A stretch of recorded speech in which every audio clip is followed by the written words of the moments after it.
बाबा साहब का भी इन लोगों ने विरोध किया था। दूसरा उदाहरण, जब मान्यवर काशीराम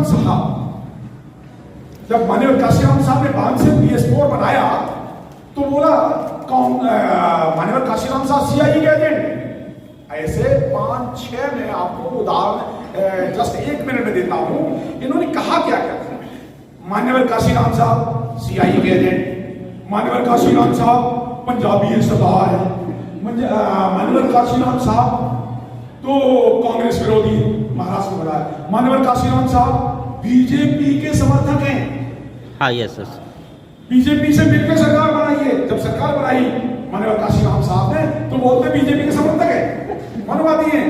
काशीराम साहब के साथ जीते जी पूरे जीवन भर मान्यवर काशीराम साहब का विरोध किया और मान्यवर काशीराम साहब के बहुजन आंदोलन को खत्म करने के लिए बाण से उनको तोड़ा कांग्रेस ने। और इसके अलावा एक नया चमचा पैदा किया रामविलास पासवान नाम का हाजीपुर से, जो रिकॉर्ड मतों से जीता था। याद करो, रिकॉर्ड मतों से चमचे पैदा करती है मनवादी व्यवस्था के लोग। फिर उस समय मान्यवर काशीराम साहब के विरोध के लिए ये सच्चा नेतृत्व कर रहे थे मान्यवर काशीराम साहब। और आज भी देखिए सच्चे नेतृत्व का विरोध। बहन जी, अरे दलित नहीं दौलत की बेटी, बहन जी ने आंदोलन बेच दिया, बहन जी ने ब्राह्मणों से समझौता कर लिया, मायावती ने ये किया, मायावती ने वो किया, और मायावती ने तो सतीश मिश्रा से करके और BSP से समझौता कर लिया। ये कौन लोग हैं? ये वही लोग हैं जो छुपे हुए चमचे हैं। ये हमारे समाज में बहुजनों के मुंह में डाला जाता। आज उत्तर प्रदेश में हो क्या रहा है? बहन कुमारी मायावती जी के सच्चे नेतृत्व को कमजोर करने के लिए एक, मैं नाम नहीं लेना चाहता, चाहे महाराष्ट्र से गए हुए लोग, बहुत सारे लोग, मैं नाम नहीं लेना चाहता, उनको मैं सम्मानित नहीं करना चाहता, चाहे उत्तर प्रदेश में ही एक नेता पैदा कर दिया गया और उसे भारी मतों से जिता दिया गया, उसका नाम ले देना चमचे का जरूरी है। चंद्रशेखर, सही बात है। जैसे हाजीपुर में कांग्रेस पैदा करती है, हाजीपुर बिहार में है, क्योंकि वहां पर उस समय कर्पूरी ठाकुर का आंदोलन चल रहा था। उस समय मनवाद को वहां पर बाबू जगदेव कुशवाहा जी चैलेंज दे रहे थे कांग्रेसी आंदोलन को बिहार में। तब रामविलास नाम का नेता वहां पैदा किया।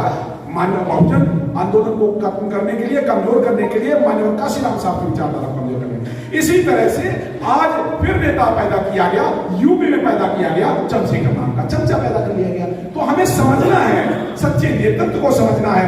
ये हमेशा करते रहेंगे। बहन जी सड़क पे नहीं करती, बहन जी चुप गई, बहन जी डर गई। आयरन लेडी बहन कुमारी मायावती जो शेरनी है, कभी डरती नहीं है, उसको बहन जी डर गई। अरे क्या 2014 के बाद 2018-19 में यूपी में समझौता हुआ, सपा बसपा मिले, तब इनकी CIE, तब इनकी CBI, IB, जो क्या है अपना ED, CBI कहां खत्म हो गई थी? तब क्या मायावती नहीं डरी थी? अभी तो समझौता किया था ना, डरी थी ना यूपी में, डरी, और 10 MP जीते, यूपी में जीते, तब क्यों नहीं डरी? तो फिर क्या डरने वाला आरोप क्या आपको समझ नहीं आता? समझना चाहिए कि किस तरह से सही नेतृत्व को मनोवादी व्यवस्था के लोग, मनोवादी एक पार्टी नहीं है, मनोवादी एक पार्टी, ये मनवादियों की एक पार्टी नहीं है, ये विचारधारा की 647 पार्टियां हैं। Congress, BJP, Sapa, RJD, JDU से लेकर के DMK तक पूरे भारत में 647 मनवादी पार्टियां हैं और बहुजन विचारधारा की एक पार्टी है।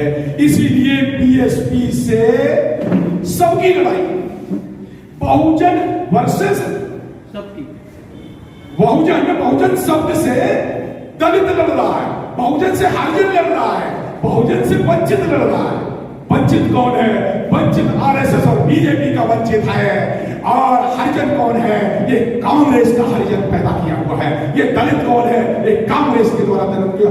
हम क्या है? हम बहुजन हैं, हम इस देश के शासक हैं। तो बहुजन वर्सेस दलित की लड़ाई पूरे 70 साल से 75 साल से महाराष्ट्र में चल रही है। ये दलित दलित दलित दलित दलित ये गलत शब्द है, दलित लोग बने हुए हैं, अब बने वंचित लोग बने हुए हैं।